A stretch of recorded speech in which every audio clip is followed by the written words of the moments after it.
بسم اللہ الرحمن الرحیم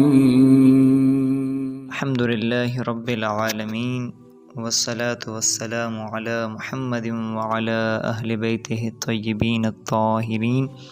اما بعد فقد قال اللہ تبارک وتعالی فی قرآنہ المجید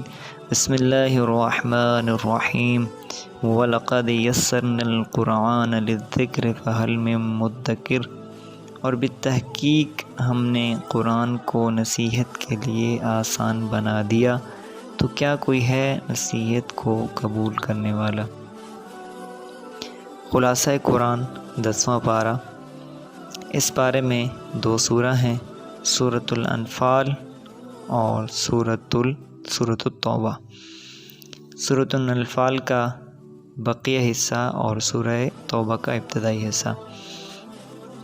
سورۃ الانفال کے بقیہ حصے میں پہلا موضوع جس پر گفتگو ہوئی ہے، جس پر آیت آئی ہے، وہ خمس کے متعلق ہے۔ خمس کے بارے میں خدا ارشاد فرما رہا ہے وَاعْلَمُوا أَنَّمَا غَنِمْتُم مِّن شَيْءٍ فَأَنَّ لِلَّهِ خُمُسَهُ وَلِلرَّسُولِ وَلِذِي الْقُرْبَى وَالْيَتَامَى وَالْمَسَاكِينَ وَابْنِ السَّبِيلِ۔ ارشاد ہے کہ جو غنیمت تم نے حاصل کی، یعنی جو نفع تم نے حاصل کیا، اس کا 5واں حصہ اللہ، اس کے رسول اور اس کے قریب ترین رشتہ داروں اور یتیموں اور مسکینوں اور مسافران کے لیے ہے۔ یعنی یہ خمس کے متعلق ہے کہ اور خمس دینا واجب ہے، جیسے نماز واجب ہے اسی طرح خمس بھی واجب ہے۔ اس کے بعد جنگ بدر کے احوال بیان ہوئے ہیں، یہ پہلے بھی 4تھے پارے میں بیان ہو چکے ہیں، لہذا صراحتاً پھر ایک مرتبہ ذکر کر دیتا ہوں کہ یہ اسلام کی پہلی جنگ تھی اور اس میں مسلمانوں کی حالت بہت زیادہ کمزور تھی۔ مسلمانوں کی کل تعداد 313 جبکہ کفار کی تعداد 1000 کے برابر تھی، اور خدا نے مسلمانوں کی تعداد مشرکین کو کم دکھائی اور مشرکین کی تعداد مسلمانوں کو کم دکھائی، تاکہ مسلمانوں کا حوصلہ بڑھے اور مشرکین زیادہ نظم کے ساتھ یعنی جنگ کو ہلکا لے کر اس کو لڑیں۔ اور شیطان نے مشرکین کے سامنے ان کے اعمال مزین کر کے دکھائے، یعنی یقیناً تم ہی فاتح ہو اور یہ مسلمانوں کو یقیناً شکست ہونے والی ہے، لیکن دوسری طرف خداوند عالم نے مسلمانوں کی فرشتوں کے ذریعے مدد کی اور مسلمانوں کو فتح یاب کیا اور اہل قریش کو ذلیل و خوار کیا۔ اس کے بعد جنگ بدر، یعنی کلاً جنگ کے بارے میں خداوند عالم نے مسلمانوں کو اہم تدابیر سے آگاہ کیا۔ خدا ارشاد فرما رہا ہے فَاثْبُتُوا، جنگوں میں ثابت قدم رہو، وَاذْكُرُوا اللَّهَ كَثِيرًا، اللہ کا ذکر کثرت سے کیا کرو، وَأَطِيعُوا اللَّهَ وَرَسُولَهُ، اللہ اور اس کے رسول کی اطاعت کیا کرو، وَلَا تَنَازَعُوا، آپس میں نزاع نہ کرو یعنی لڑائی جھگڑا نہ کیا کرو، وَاصْبِرُوا، اور صبر سے کام لیا کرو۔ اسی طرح جنگ کے متعلق ارشاد ہے کہ دشمنوں سے مقابلے کے لیے مادی، عسکری اور روحانی تینوں اعتبار سے اپنی تیاری مکمل رکھیں، اور ساتھ میں ارشاد فرمایا اگر کفار صلح کے لیے آمادہ ہوں تو آپ صلح کیجئے، پھر اس کے بعد جنگ کی ضرورت نہیں ہے۔ ہجرت اور نصرت کے بارے میں ارشاد فرمایا، یعنی وہ جن افراد نے ہجرت کی، ہر دور میں جو ہجرت کرتے ہیں اسلام کے لیے، چاہے وہ جہاں بھی ہوں، اور یہاں پر بالخصوص ارشاد ہے ان مہاجرین سے جنہوں نے مکہ سے مدینہ ہجرت کی تھی، اور ان کے بارے میں ہے کہ ان کے لیے یہ سچے مومن ہیں، ان کے لیے مغفرت ہے اور باعزت رزق ہے۔ اس کے بعد سورہ توبہ کا ابتدائی حصہ۔ اس سورہ میں براءت مشرکین کیا گیا، یعنی مشرکین سے بیزاری، اور اس میں تھوڑی تفصیل بیان کرتا چلوں کہ یہ مدینہ کے اطراف میں مشرکین، کفار، یہودی، مختلف بت پرست، یہ مختلف گروہ رہتے تھے۔ رسول اکرم صلی اللہ علیہ وآلہ وسلم کا مدینہ کے اندر حکومت قائم کرنے کے بعد ان سے معاہدے ہوئے تھے، جو کہ مختلف تھے، کچھ معینہ مدت کے لیے تھے، کچھ غیر معین مدت کے لیے تھے، اور مشرکین کی طرف سے جیسے یہودیوں کے ساتھ معاہدہ ہوا تھا اور ان کے ساتھ انہوں نے معاہدہ شکنی کی، تو جس میں جنگ خیبر اور دیگر جنگیں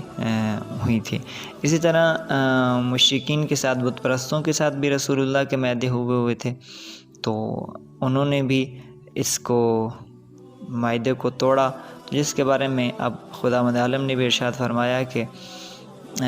یہ آیت تمام بت پرستوں کے لیے اعلان کرتی ہے کہ ان کا مسلمانوں سے جو معاہدہ ہوا وہ لغو ہو گیا۔ اب آیت یہ ہے کہ خدا اور اس کے پیغمبر کا یہ اعلان بیزاری ان مشرکین سے ہے کہ جن کے ساتھ عہد و پیمان بندھا تھا، اور یعنی ان کے ساتھ جب عہد و پیمان بندھا تھا اور اب ان کا عہد و پیمان لغو ہو گیا۔ یہ واضح رہے کہ یہ آغاز جو ہے یہ مسلمانوں کی طرف سے نہیں ہوتا، اور کبھی بھی یہ ہمیشہ ان کی طرف سے تھا، لیکن اب یہ خدا کی طرف سے صراحتاً یعنی اعلان خدا کر کے واضح کر رہا ہے کہ جو معاہدہ تھا وہ ختم ہو گیا۔ اب اس کے بعد کیا ارشاد فرما رہا ہے خدا؟ فَإِذَا انْسَلَخَ الْأَشْهُرُ الْحُرُمُ فَاقْتُلُوا الْمُشْرِكِينَ حَيْثُ وَجَدتُّمُوهُمْ وَخُذُوهُمْ وَاحْصُرُوهُمْ وَاقْعُدُوا لَهُمْ كُلَّ مَرْصَدٍ۔ پھر جب یہ محترم مہینے گزر جائیں، محترم مہینے 4 ماہ ہیں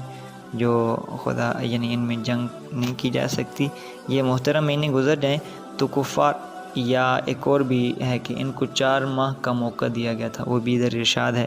کہ ان کے معاہدے توڑ دینے کے بعد ان کو 4 ماہ کا موقع دیا گیا تھا۔ اس کے بعد کہ یہ مرحلہ ہے کہ جب یہ محترم مہینے گزر جائیں تو کفار کو جہاں پاؤ قتل کر دو، گرفت میں لے لو، قید کر دو، ہر راستہ گزرگاہ میں ان کے لیے بیٹھ جاؤ اور ان کا راستہ تنگ کر دو۔ اب یہ 4 نکات جو یہاں پر ذکر ہیں کہ ان کے راستے مسدود کر دو، یعنی بند کر دو، ان کا محاصرہ کرو، انہیں قید کرو اور انہیں قتل کر دو۔ اور یہ بھی توجہ رہے کہ ان تمام حالات پر عمل وقت کے تقاضوں کو دیکھ کر کیا جائے گا، جو وقت کا تقاضا ہوگا اس کے مطابق عمل کیا جائے گا۔ اور یہ شدید طرز عمل اس بنا پر ہے کہ اسلام کا منصوبہ یہ ہے کہ روئے زمین پر بت پرستی کی جڑ اکھاڑ دی جائے، یعنی اتنے شدت کا رویہ۔ اور یہاں بھی سوال پیدا ہو سکتا ہے کہ اسلام تو باقی مذاہب یعنی کسی مذہب کو اسلام قبول کرنے پر مجبور نہیں کرتا، یہ واضح ہے، تو پھر یہ کیا ہے کہ ان مشرکین کو کہا ہے کہ ان کو قتل کر دو، ان کی جڑیں اکھاڑ پھینک دو۔ تو جو نقطہ میری نظر سے گزرا یہ کہ آزادی مذہب کا معاملہ یعنی دوسرے مذاہب کے پیروکاروں کو اسلام قبول کرنے پر مجبور نہ کرنا ہے۔ اچھا، یہاں پر آسمانی ادیان مراد ہیں، آسمانی مذاہب مراد ہیں، جو بھی یعنی اس میں یہود ہیں، اس میں نصارہ ہیں، جو توریت کے ماننے والے ہیں، جو زبور انجیل کے ماننے والے ہیں، ان کے بارے میں ارشاد ہے کہ ان کو آپ مجبور نہیں کریں کیونکہ ان کا مذہب ہے، لیکن بت پرستی جو ہے یہ کوئی دین و مذہب نہیں ہے جس کا احترام کیا جائے، بلکہ یہ پستی ہے اور بیہودگی کے علاوہ کچھ نہیں ہے۔ اس کے بعد ایک اور اہم جو موضوع وہ مسلمانوں اور منافقوں کے درمیان فرق ہوا، وہ غزوہ تبوک بنی، اس کا سبب مسلمانوں اور منافقین کے درمیان امتیاز کا۔ یہ غزوہ تبوک بہت ہی سخت جنگ تھی جو کہ رومیوں کے خلاف تھی، اور اس میں شدت کی گرمی، فقر و فاقہ تھا اور فصل بھی پکی ہوئی تھی، جس کی وجہ سے اب جو اہل ایمان تھے، جو پختہ تھے، وہی اب اس جنگ کے لیے آمادہ تھے۔ باقی جو کفار اور مشرکین تھے، معذرت منافقین، چونکہ کفار و مشرکین تو مقابلے میں آتے ہیں، منافقین جو تھے، جنہوں نے ظاہراً اسلام کا لبادہ اوڑھ رکھا تھا لیکن پس پشت جو ہے اسلام کے خلاف سازش کرتے تھے، اور ان کو اسلام کے ساتھ کوئی لین دین نہیں تھا اور اسلام کو یہ پسند نہیں کرتے تھے۔ اور یعنی اس کے بعد یہ ہوا کہ یہ لوگ جنگ میں نہیں گئے، اور ان کا جو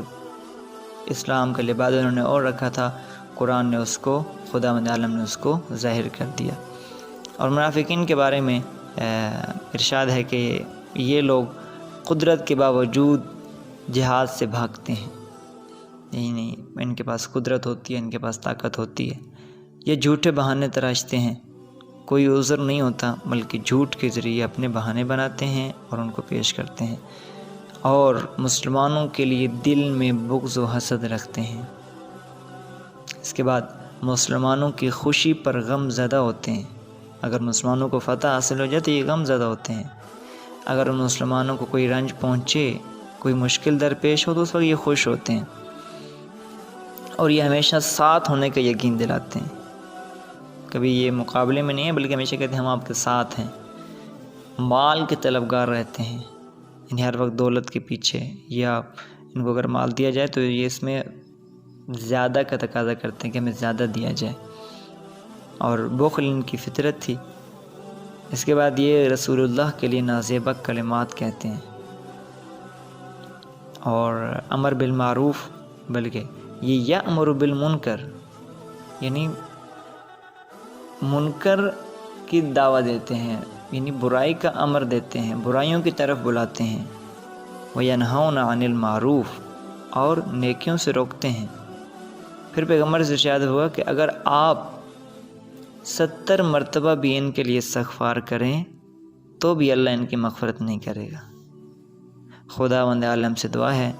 کہ ہمیں ان صفات سے، جو منافقین کے صفات ہیں، سے بچنے کی توفیق عطا فرمائے، اور مومنوں والی صفات کو اپنانے کی توفیق عطا فرمائے۔ وآخر دعوانا ان الحمد للہ رب العالمین۔